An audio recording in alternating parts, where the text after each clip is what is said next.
Hello everyone, my name is Dr. Varun Rajpal. I am from Fortis Hospital in Noida and I will be discussing HRCT in diffuse lung diseases. This is a basic summary or flowchart regarding how to read HRCT in diffuse lung diseases. It is must for any student who is going for the examination, especially for practical examination of MD or DNB.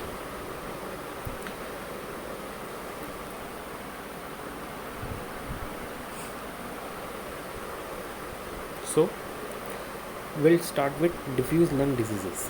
We'll first see it is present or not present. If present, that is present bilaterally and diffusely. We'll analyze distribution of the abnormalities is either upper, middle and lower lung distribution, peripheral or central distribution, distributions in relation to secondary pulmonary lobule, that is lymphatic, centrilobular or random. Then we'll see could this be UIP or NSIP. For UIP or NSIP, we'll see peripheral and basal distribution, decreased lung volumes, honeycombing, which is common in UIP and uncommon in NSIP. If UIP or NSIP not present, then we'll further interpret a pattern in relation to distribution. That is diseases of the lymphatic system or nodular lung diseases or glandular opacities. And also we'll see associated imaging findings like lymphadenopathy or pleural effusion. Then further we correlate with the clinical information like hemoptysis, fever, smoking, exposure to substances.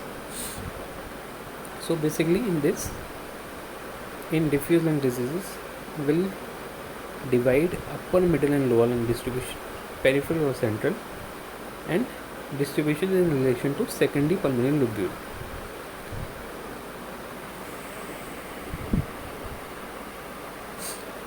Next, these are some examples like diseases of the lymphatic system. Examples of pulmonary edema, sarcoidosis, lymphatic spread of tumor, lymphoma. Nodular lung diseases, we'll see random nodules, central lobular nodules or nodules in lymphatic system.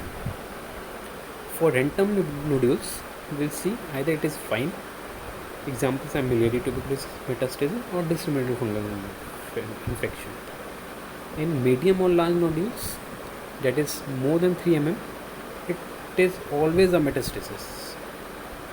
Central lobular nodules, these are nodules affecting central lobular bronchioles. These are benign generally due to infection or inflammation, except for neoplasm along the airways such as bronchoalveolar carcinoma.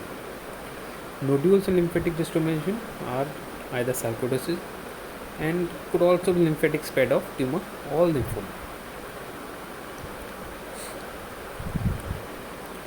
So, smoking related diffuse lung diseases are RBILD, DIP and LCH. Diffuse lung diseases with increased lung volumes are LAM, LCH, emphysema with fibrosis, also known as CPFE. Then bilateral multiple parenchymal opacities includes infection, neoplasm, cryptogenic organized pneumonia, chronic eosinophilic pneumonia, vasculitis like Wegener's granulomatosis, also known as granulomatous polyangiitis, and Church-Strauss syndrome.